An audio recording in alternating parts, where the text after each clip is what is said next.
everyone, welcome back to my channel A Eye Care Professional. Guys, आज मैं आप लोगों से एक बहुत कॉमन डिजीज़ के बारे में डिस्कस करने वाली हूँ जिसका नाम है डायबिटीज़। गाइस, ये जो डायबिटीज़ वर्ड है, ये वर्ड ज़्यादा से ज़्यादा लोग अपने में सुन रहे हैं। इस टाइम पे ज़्यादा से ज़्यादा किसी ना किसी को घर में एक दो लोग को ज़रूर ये प्रॉब्लम है जो फेस कर रहे हैं। डायबिटीज़ होती क्या है, इस वर्ड का मतलब क्या है, आज हम इस वीडियो में पूरा डिस्कस करेंगे। डायबिटीज़ जिसको हम शुगर बोलते हैं, ये इसका मतलब क्या है और ये कैसे होता है और इसके टाइप्स कैसे हैं और ये हमारी बॉडी में किन किन पार्ट्स को इफ़ेक्ट करता है और इससे होने वाली जो प्रॉब्लम्स हैं, आज हम इस वीडियो में पूरा डिस्कस करेंगे। तो रिक्वेस्ट है, वीडियो प्लीज़ ज़रूर से ज़रूर एंड तक देखिएगा। गाइस, अगर आपको मेरी वीडियो अच्छी लगती है तो प्लीज़ मेरे चैनल को लाइक, शेयर और सब्सक्राइब भी कर दीजिए। तो चलिए स्टार्ट करते हैं। डायबिटीज़, सबसे पहला क्वेश्चन जो आता है,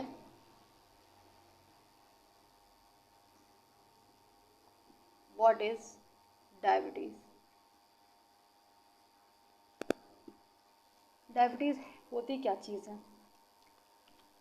गाइस, एक जो बॉडी है उसमें आप दिन भर में कुछ ना कुछ खाते हैं। कभी फैटी चीज़ खा रहे हैं, कभी स्टार्ची, कभी कुछ ना कुछ तो इंसान खाता ही है। खाने के बाद जो चीज़ें हम लोग खाते हैं, खाने के बाद जब वो डाइजेशन होता है, जब वो स्टमक में डाइजेट होता है, डाइजेशन होने के बाद उसमें से जो ग्लूकोज निकलता है, खा लिया है हम लोग, उसमें से जो यूज़ हुई जो अच्छी ग्लूकोज है जो हमारे बॉडी के लिए यूजबल है, वो सब जब कलेक्ट हो जाती हैं तो हमारे बॉडी में एक ऑर्गन होता है जिसका नाम है पेनक्रियास। गाइस, ये पेनक्रियास है, इसका बहुत बड़ा रोल है क्योंकि गाइस यहाँ से एक हार्मोन रिलीज होता है जिसको बोलते हैं इंसुलिन। इंसुलिन का वर्क क्या होता है। इंसुलिन का वर्क ये होता है कि जब हम लोग की बॉडी में जो फैटी चीज़ हम लोग खा रहे हैं, खाने के बाद जो उसमें से ग्लूकोज बना, उसका काम क्या होता है। अब इंसुलिन का यहाँ से वर्क स्टार्ट हो जाता है। इंसुलिन क्या करता है, इंसुलिन अगर पेनक्रियाज से रिलीज हो रहा है सही अमाउंट से, तो ये ग्लूकोज लेवल जितना भी अमाउंट ज़रूरी है, जितना ग्लूकोज ज़रूरी है हमारी बॉडी में, ये इंसुलिन उतना ही ग्लूकोज हमारे बॉडी में वो सप्लाई करा देता है। तो इससे क्या होता है, जो हमारा ग्लूकोज लेवल रहता है बॉडी का, वो नॉर्मल रहता है।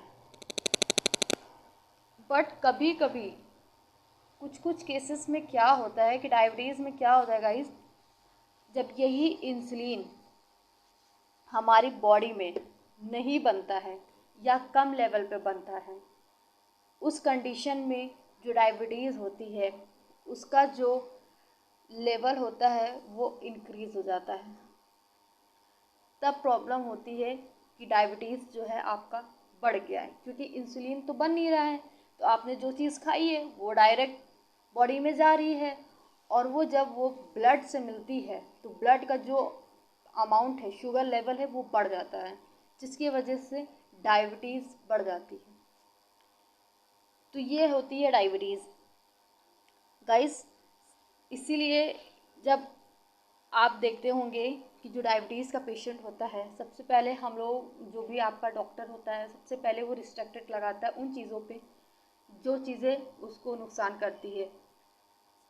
जो भी मीठी चीज़ें हैं, चावल है, जो वो चीज़ खा रहा है जो उसको नुकसान वाली चीज़ें, सारी चीज़ें आपका डॉक्टर सबसे पहले वो बंद करवा देता है ताकि जो आपका डायबिटीज़ है वो नॉर्मल रह सके। गाइस, डायबिटीज़ का टाइप्स कितने होते हैं। डायबिटीज़ जो होती है वो 2 टाइप्स की होती हैं। अगर हम टाइप्स की बात करें तो ये 2 टाइप्स की होती हैं। बेसिकली ये 3 टाइप्स की होती हैं, बट जो कॉमन डायबिटीज़ है जो देखा जाता है वो 2 टाइप की है, टाइप 1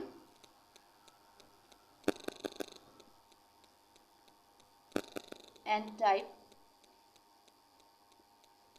2।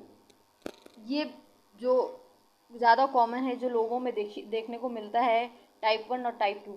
जो टाइप 3 डायबिटीज़ है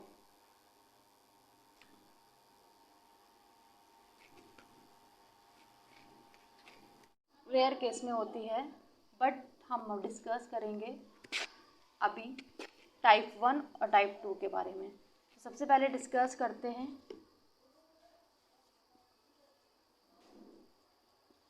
टाइप 1 के बारे में। गाइस, मैंने जैसे आपको बताया कि हमारे बॉडी में एक ऑर्गन होता है जिसका नाम है पेनक्रियास।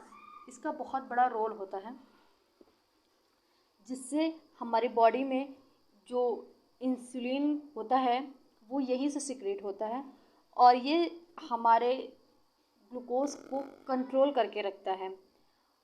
और जब कि ये डिसाइड करता है, इंसुलिन ही एक ऐसा हार्मोन है जो डिसाइड करता है कि कितने अमाउंट ऑफ जो आपका ग्लूकोज लेवल बॉडी में बन रहा है वो ब्लड में जाएगा कि नहीं जाएगा। ये इंसुलिन का ही मेजर रोल होता है। तो गाइस, ये थी आपका टाइप 1 डायबिटीज़। नेक्स्ट आता है आपका टाइप 2 डायबिटीज़। टाइप 2 में क्या होता है गाइस,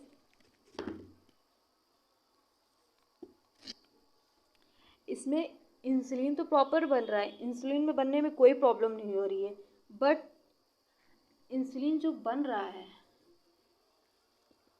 वो सही अमाउंट में हमारे बॉडी में यूटिलाइज नहीं हो रहा है। उसको कितना बॉडी में यूज़ करना है, उसका कितना ज़रूरत है हमारे बॉडी में, वो प्रॉपर तरीके से नहीं कर रहा है, जिससे इंसुलिन का जो लेवल होता है वो पूरी तरीके से हमारे बॉडी को कवर नहीं करता है, जिसके वजह से जो ग्लूकोज लेवल है वो बढ़ जाता है। तो गाइस, ये थी आपकी टाइप 2 डायबिटीज़।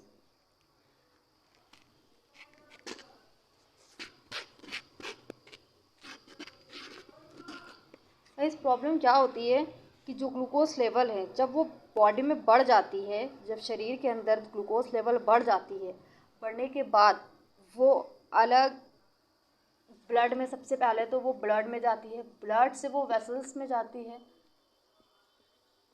वेसल्स में जाने के बाद ये अलग अलग पार्ट्स को डैमेज करती है। डायबिटीज़ सबसे पहले 2 चीज़ों को अफेक्ट करती है। सबसे पहले इफेक्ट करती है वो है आपकी किडनी, किडनी को इफेक्ट करती है। दूसरी इफेक्ट करती है आइस, आइस को इफेक्ट करती है, क्योंकि आइस तो आइस की जो, जब आप जाते हैं तो आपका जो आई केयर प्रोफेशनल है, क्योंकि गाइस जो आइस की जो वेसल्स होती हैं वो ईज़िली बाहर से देखी जा सकती हैं। तो आपका जो आई केयर प्रोफेशनल है आइस की जो ब्लड वेसल्स है वो देख के बता सकता है कि आपकी जो डायबिटीज़ है वो कितनी सीवियर है, मॉडरेट है, कितना कैसी है, वो बता सकता है, क्योंकि वो वेसल्स देख के बता सकता है। तो ये आई केयर प्रोफेशनल कुछ टेस्टिंग के थ्रू, उससे हेल्प से वो आपकी आइस की जो वेसल्स है वो ईजिली बाहर से दिख जाती हैं, तो वो देख के बता देगा। बट किडनी में क्या होता है गाइस, ये ईजिली नहीं देख के, बाहर से कोई नहीं बता सकता है, तो इसके लिए पूरी एक टेस्टिंग होती है, वो आपका डॉक्टर आपको बताता है। बट डायबिटीज़ इन 2 पार्ट्स को सबसे पहले इफेक्ट करता है। अगर डायबिटीज़ का कोई पेशेंट है, सबसे पहले तो उसको पूरे शरीर में, उसकी पूरी बॉडी में उसको पेन होगा। अगर उसका शुगर लेवल बढ़ गया है, उसका अगर वो चश्मा यूज़ कर रहा है तो चश्मे का नंबर बार बार उसका चेंज होता जाएगा। उसको कुछ चोट हो गई, कोई इंजरी लग गई है, तो हीलिंग, सबसे बड़ी प्रॉब्लम तो ये होती है कि हीलिंग में प्रॉब्लम होती है। तो गाइस, ये थी कुछ चीज़ें जो एक डायबिटीज़, एक शुगर के पेशेंट अगर कोई है तो उसको इतनी चीज़ों जो होती हैं इनको फेस करना पड़ता है। अगर हम बात करें एक नॉर्मल शुगर लेवल की कि हमारे बॉडी में कितना नॉर्मल शुगर होना चाहिए, फास्टिंग की बात करें, खाली पेट की बात करें, अगर आप खाली पेट टेस्टिंग कराते हैं तो आपकी जो नॉर्मल होनी चाहिए ब्लड शुगर वो होनी चाहिए 70 to 140 mgdl। ये आपकी फास्टिंग के टाइम पे होनी चाहिए। खाना खाने के बाद अगर आप टेस्टिंग करा रहे हैं तो 140 to 200 होनी चाहिए। ये नॉर्मल ग्लूकोज लेवल है। अगर कोई पेशेंट है उसको इतनी नॉर्मल रखनी है। ये नॉर्मल वैल्यू आपकी बताती है कि आपका जो डायबिटीज़ है वो कंट्रोल में है। तो ये कुछ चीज़ें थी जो डायबिटीज़ से रिलेटेड थी। तो गाइस आई होप आपको ये वीडियो अच्छा लगा है तो प्लीज़ कमेंट सेक्शन में मुझे ज़रूर बताएं और साथ ही साथ मेरे चैनल को लाइक शेयर सब्सक्राइब जरूर कर दीजिए। Be healthy, be safe and keep smiling. अल्लाह हाफिज़।